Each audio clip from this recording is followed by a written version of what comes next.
Y vuelvo a recalcar, llegar a la edad adulta siendo autónomo es padrísimo. Siendo dependiente es donde empiezan los problemas para todos.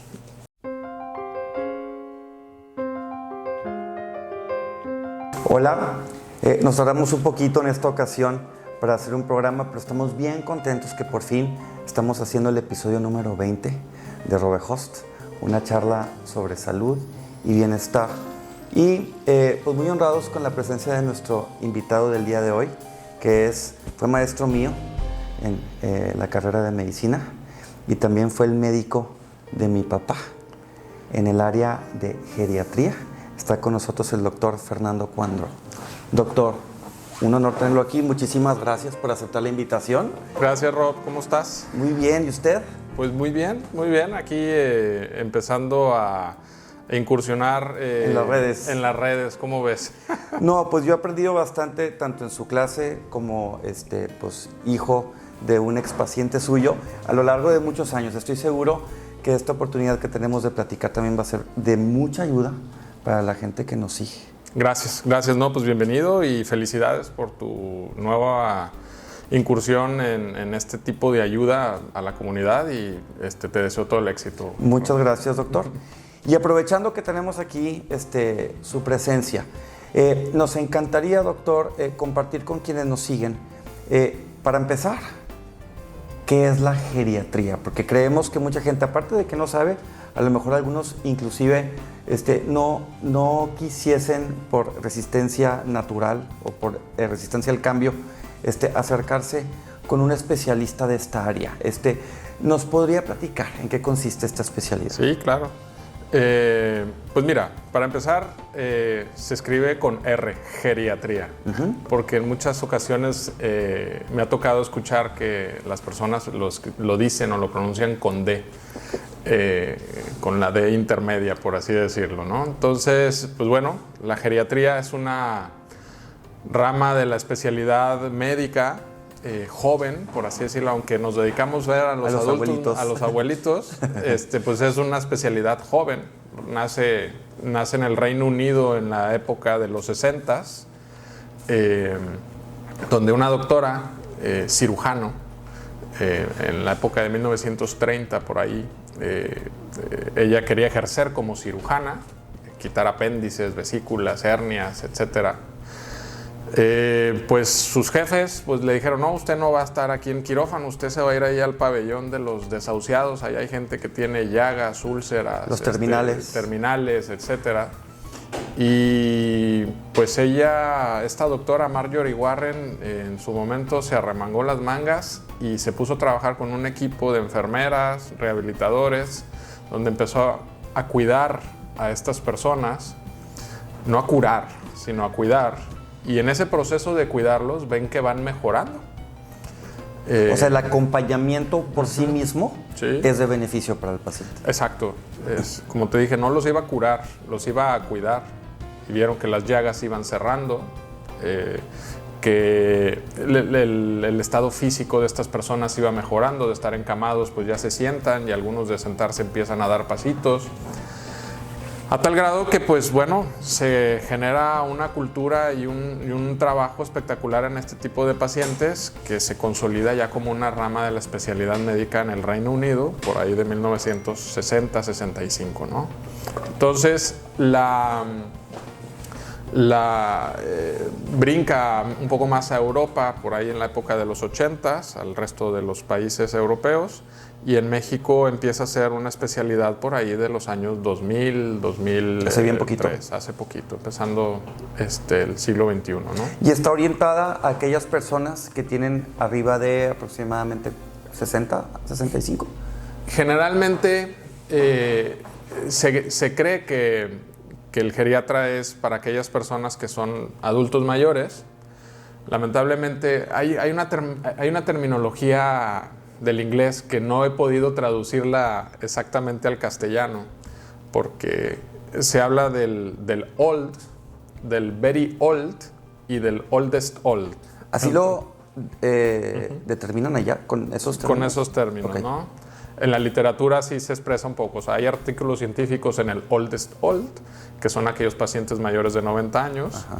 En el very old, que es de 75 a 90 años. Ajá. Y el old, que es de 65 a 75 años. Y decir aquí viejo a lo mejor no es lo más... Suena feo decir ajá. el viejo, muy viejo y el súper viejo, ¿verdad? Entonces, suena... Y no he encontrado... ¿Adulto mayor?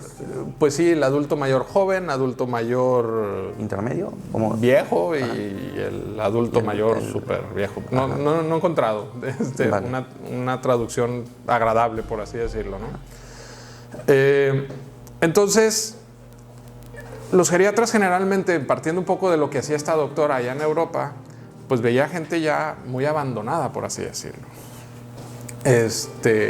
Cosa curiosa, esta semana di una clase en un diplomado a personas mayores de 66 años y eran 14 personas, un diplomado de la Universidad de Monterrey. Y les pregunto así a ellos, les digo, bueno, ¿y quién de ustedes ha ido con un geriatra? Y pues, ninguno levantó la mano, ¿no? ¿Por qué será eso? Como que sí da ese miedo, ¿no? De querer ir... aceptar que ya tengo que ir con geriatra. Hasta debe ser qué oso, ¿no? Ir ahí con un médico que ve abuelitos, ¿no? Ajá. Y entonces les digo, bueno, ¿y por qué deberíamos de ir con un geriatra? ¿O cuándo deberíamos de ir? Les hago la pregunta a estas personas mayores, ¿no? No, pues es que debemos ir con un geriatra cuando nos lleve de la mano para alcanzar un envejecimiento exitoso y no tener problemas en nuestra vejez, etcétera, y no ser dependientes, que ese es el gran temor de la vejez, ser dependiente, depender de alguien más. Y les dije, bueno, pues ¿qué esperan? No han sacado cita con su médico geriatra. Entonces, cuesta trabajo un poco definir cuándo es el momento de ir con el médico. O sea, no necesariamente es la edad en particular. No. Si somos un poco estrictos en la definición de cuándo ir, deberíamos de ir con el geriatra cuando el abuelo tenga alta dependencia en sus actividades del día a día. Si hay que bañarlo, vestirlo, cambiarlo, darle de comer, ayudarlo a trasladar, etcétera. Cuando ese abuelo tiene ya problemática mental, depresiones fuertes o deterioro cognitivo, demencias. Demencia, delirios. Y problemática social. Esa que pues quién lo cuida, o está súper bien cuidado, o no está cuidado, o vive en un asilo, vive en una casa, en un edificio de departamentos que tiene 5 pisos y no hay elevador. En fin, son muchas aristas lo que hacen que el abuelo se pueda deteriorar. Que no pasa de la noche a la mañana, ¿verdad? Que no pasa de la noche a la mañana, pero bueno, pues viven abuelos 90 años solos en un departamento, en un 5º piso sin elevador, ¿verdad? Y la importancia... Entonces, perdón. Y pues bueno, ese es el paciente geriátrico, ¿no? Por así decirlo. También, como te digo, antes de empezar, puede llegar un abuelo de 100 años a un hospital con una arritmia cardíaca y le van a hablar al cardiólogo, no le van a hablar al geriatra. O puede ir un abuelo de 95 años con una prostatitis, una infección de vías urinarias fuerte, y le van a hablar al urólogo y no al geriatra. En el resto del mundo, en países desarrollados, una persona de 80, 85 años para arriba, ya en automático los ve el servicio de geriatría en urgencias. Y si ya el geriatra considera que hay que llamarle a otro profesional para poder atenderlo conjuntamente o interdisciplinarmente, pues los resultados son muy positivos. Esto me parece bien importante, doctor, porque comprendo, o sea, si el abuelito a lo mejor está teniendo un problema cardíaco y se le habla a un cardiólogo para que lo atienda, pues el cardiólogo solamente se va a enfocar en ese problema. Cuando, no quiero generalizar, pero en muchos casos de los adultos mayores, no normalmente tienen un solo padecimiento. Es algo más complicado y el geriatra sí lo ve de forma integral. Así es. ¿Verdad? Sí, la verdad, nosotros no tenemos, si somos un poco puristas o exactos, tú dirías, bueno, oye, ¿por qué voy con un geriatra? Si te da una neumonía, le hablo al neumólogo. Ajá. Si me da una apendicitis, le hablo al cirujano. Ojalá fuera tan sencillo. Sí. Si traigo insuficiencia renal, le hablo al nefrólogo. Pero sí, además de esas enfermedades, ese abuelo está envuelto en síndromes geriátricos. Y esos síndromes geriátricos son los que hacen que tenga un curso clínico la enfermedad sencillo o un curso clínico muy abrupto, ¿no? Por así decirlo. Entonces, esos síndromes geriátricos como estreñimiento, llagas, que son las heridas que se hacen en la espalda, al estar acostado mucho tiempo, en el área glútea, por estar mucho tiempo postrados, caídas, incontinencia urinaria, debilidad muscular, sarcopenia, en fin, delirio, confusión, pues bueno, esa enfermedad se acompaña muchas veces de todo esto y hace que pueda alargar la estancia hospitalaria bastantito, ¿verdad? Y ahorita estamos también como que sacando ejemplos de a lo mejor del very, very old, ¿verdad? Pero es bueno, por así decirlo, que a lo mejor una persona que está por encima de los 65 años, aunque esté bien, que su doctor de cabecera sea un geriatra. Sería un sueño ideal. Sí, que el chequeo anual, por así decirlo. Por así decirlo. Porque pudiéramos prevenir a lo mejor alguna situación más a futuro. Claro, claro, totalmente. A final de cuentas, la medicina se basa mucho en la prevención, además de atender en el momento agudo, pero la prevención para evitar ese momento agudo.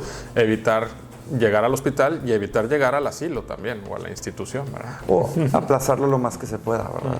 Esto es bien importante porque tenemos seguidores que ya están en ese rango de edad, pero en particular sabemos que tenemos seguidores que tienen familiares, a lo mejor papás o abuelos, claro, que están en esta situación, ¿verdad? Sí, ¿no? Y lamentablemente, pues bueno, nuestras sociedades han cambiado, la forma de pensar ha cambiado.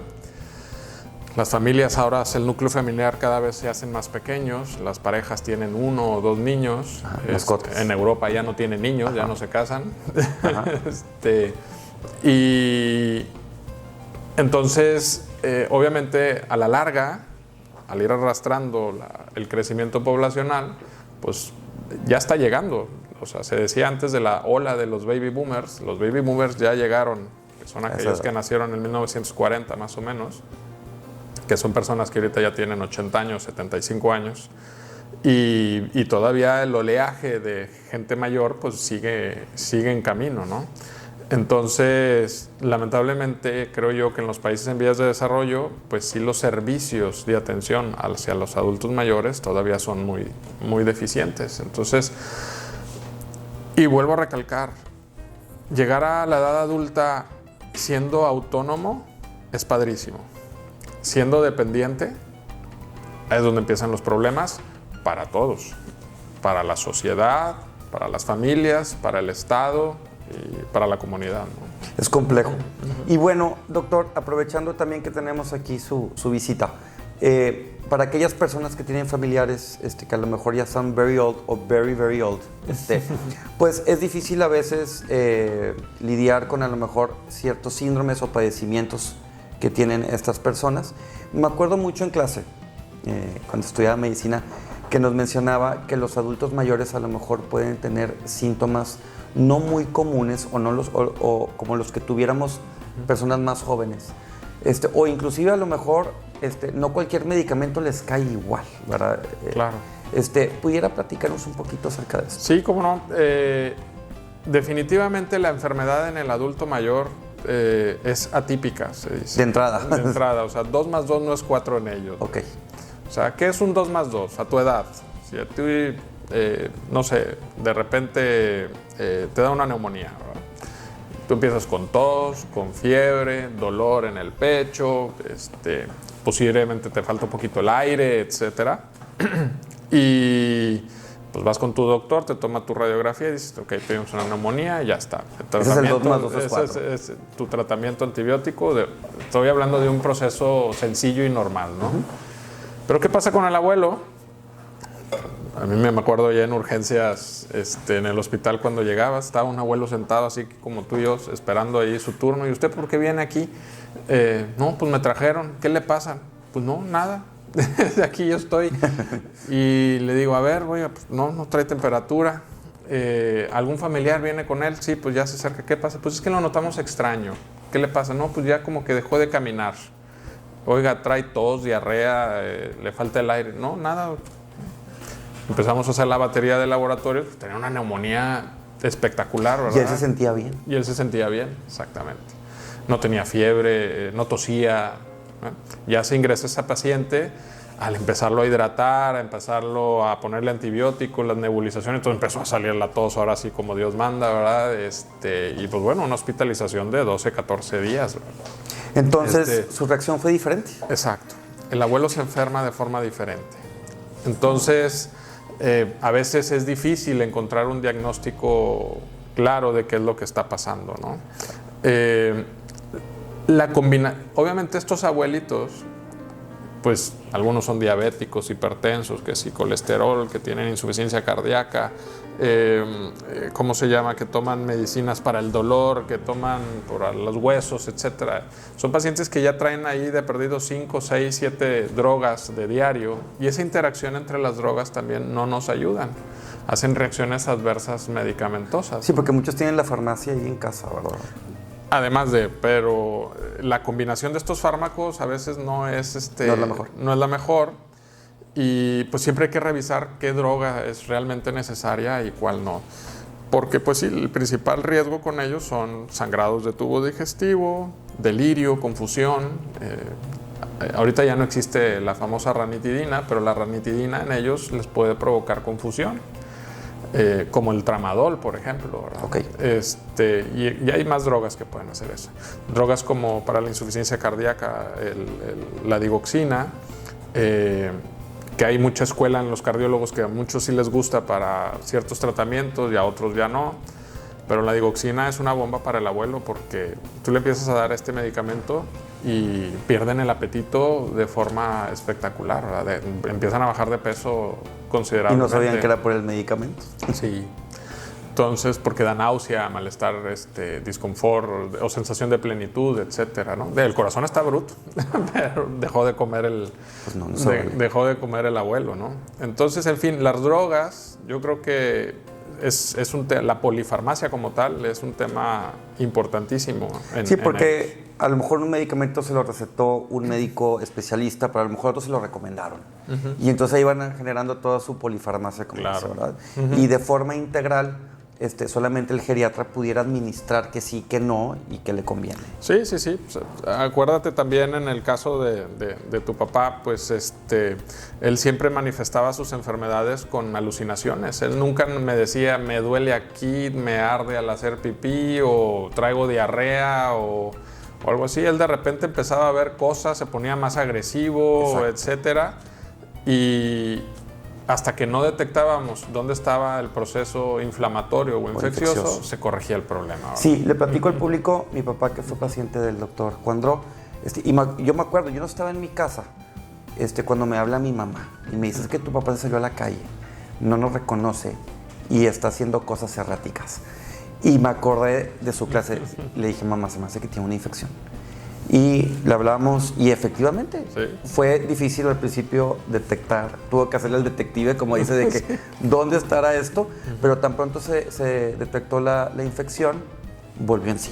Claro. ¿Verdad? Obviamente esto pasa más comúnmente en personas que pudiéramos ya tener una progresión de problemas de memoria, ¿no? Ajá. Pero esto le puede pasar a un abuelo completamente sano también. O sea, no entonces, necesariamente... si alguna persona que nos sigue ve que algún familiar de la tercera edad empieza a comportarse distinto cuando el día anterior estaba íntegro, hay que sospechar algún proceso inflamatorio. Claro. Hay que, definitivamente por ahí, eso es lo primero que hay que descartar, ¿verdad? Okay. Y al último ya descartamos si es un problema realmente neurológico o no. Muy bien. Pues bueno, de gran ayuda este consejo, doctor. Y bueno, algo que estoy seguro que también varios de los que nos siguen han estado pensando, tal vez con algún familiar, es esa decisión tan importante de si debemos de institucionalizar al abuelito, o pedirle a alguien que se quede en casa de tiempo completo, y esa resistencia al cambio. Claro. Mira, fíjate, yo como médico geriatra tengo la dicha de formar parte de una institución muy grande y de mucha tradición, que es el asilo Luis Elizondo. Ahí tengo ya muchísimos años. Muchos años de existencia este asilo. Ajá. Yo los últimos 10 años aproximadamente, un poco más creo, llevo ahí pues trabajando conjuntamente con ellos para el manejo de los abuelos que viven en esta institución, ¿no? Uno diría, oye, no, qué padre, Fer, eres geriatra, te va a ver muy bien, vas a poner tu asilo. Y yo digo, hay veces, digo, no, la verdad no me encantaría tener mi asilo como propio, la verdad. Definitivamente sí es una institución que se necesita. Y más con esto que te decía, que cada vez va a haber más adultos mayores que van a ir llegando, por así decirlo, a nuestra comunidad. Sí, porque se llenan, ¿verdad? Se llena.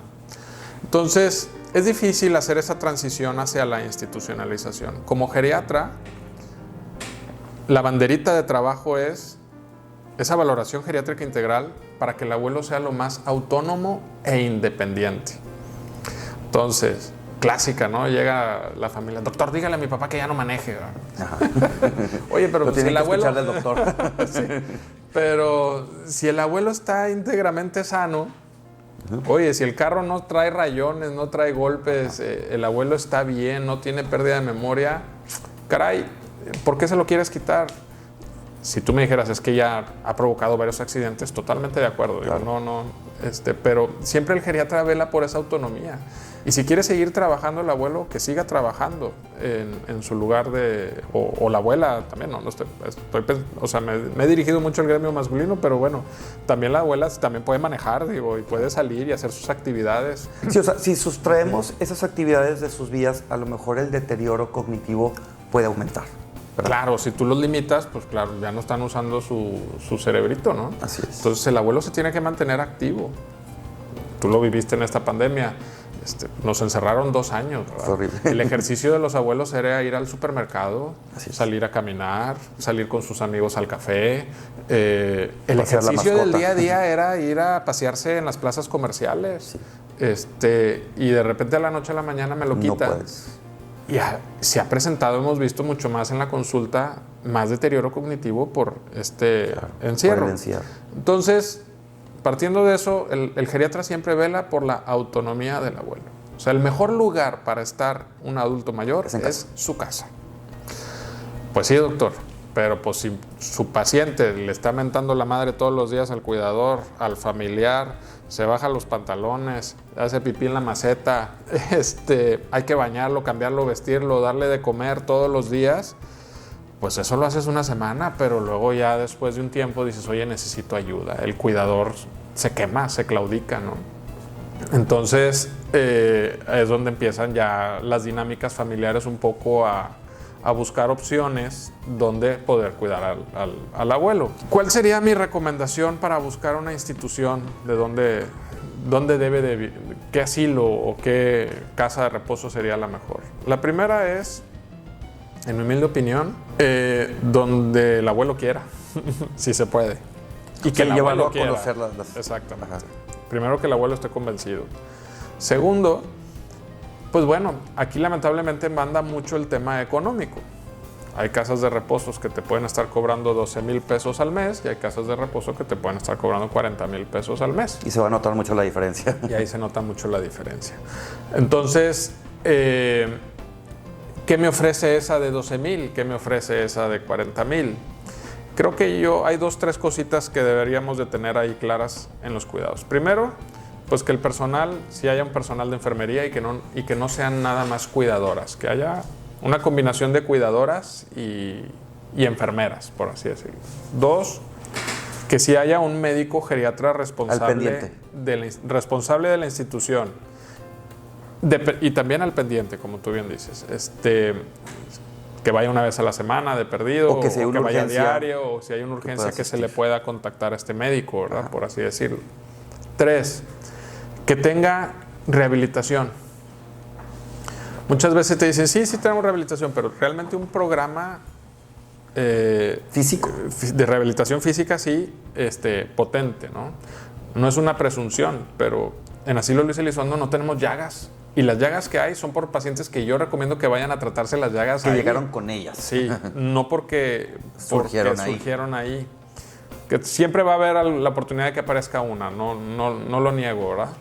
Pero sí, ¿por qué no hay llagas? Porque los traemos moviendo. Para arriba y para abajo. Los traemos moviendo y tratamos de buscar esa autonomía, ¿no? Actividades que hay en el... Actividades recreativas, ludopáticas, para ellos. Y, pues bueno, y si el abuelo está contento ahí, pues adelante, ¿verdad? Hay de todos sabores y colores. Hay abuelos que llegan y a los 2 minutos que se ponen los familiares, oye, llámale a mi hija que vengan por mí, ¿verdad? Sí, claro. Y a veces es un proceso de asimilación también. Así como una pérdida, es la pérdida de mi duelo de perder mi casa, hasta que lo vas asimilando y luego poco a poco se van tranquilizando con el paso de las semanas y mejora la conducta y le empiezas a agarrar sabor al día a día ya de... Hasta empiezan a noviar, ¿verdad? Los abuelos. Sí, andan de románticos. Entonces, pues bueno, no hay una definición clara de cuándo ir a institucionalizar a un abuelito a una casa, pero básicamente llegan ahí porque la familia ya está claudicada, ya no pueden más para cuidarlo. O sea, existe un burnout en los familiares. En los familiares, sí, así es. Entonces, pues ahí es donde hay que entrarle al toro por los cuernos, como se dice. Así es. Y si encontramos un lugar que tenga estas características, es lo ideal. Sí, es lo ideal. Eso sería lo ideal. Obviamente ya pasamos por un proceso en el cual pues, la familia no puede estar al 100% al tanto. También descartamos a lo mejor algún cuidador en casa. No, bueno, el recurso económico siempre es lo que manda, ¿no? Ajá. Como te he dicho, siempre el mejor sitio para el abuelo es su casa. Entonces, si podemos contratar a alguien. Exactamente. Si en ese proceso puede tener una vigilancia de 24 horas, 24/7, por así decirlo, ajá, los 365 días del año en su casa con una enfermera o cuidadora, pues es bienvenida la opción, ¿verdad? Ajá. Si no, entonces ahora es una institución. Generalmente los que van a estas instituciones pues son pacientes ya más deteriorados, ¿no? Claro. Culturalmente el mundo latino es mucho, yo cuido de mi familiar, pero claro, cuando las familias tienen muchos hijos, pero esto va a cambiar, o sea, que ya cuando hay muy poquitos hijos, pues es complicado quién toma esa batuta, ¿no? Desde luego. Doctor, me encantaría platicar de un tema, pero lo vamos a dejar para otro episodio, que es el síndrome de fragilidad. Encantado. Estoy seguro que va a ser también de mucha utilidad para quienes nos siguen. Pero no queremos terminar el programa sin antes compartir pues, su contacto. ¿Dónde pudiera la gente que nos sigue consultar con usted? ¿Puede ser por redes sociales o teléfono o dónde lo encontramos? Generalmente me encantaría, pueden buscar por redes sociales como Dr. Cuandró. Dr. Cuandró. Y también pueden llamar al consultorio al 8183. Si viven en Monterrey o su área metropolitana. En el área metropolitana, 8183-564701. 8183-564701 y encantados de poder apoyar. Muy bien. Pues bueno, les agradecemos mucho que tan amablemente, como siempre, están atentos a nuestros consejos en salud y bienestar. Que tengan un excelente día.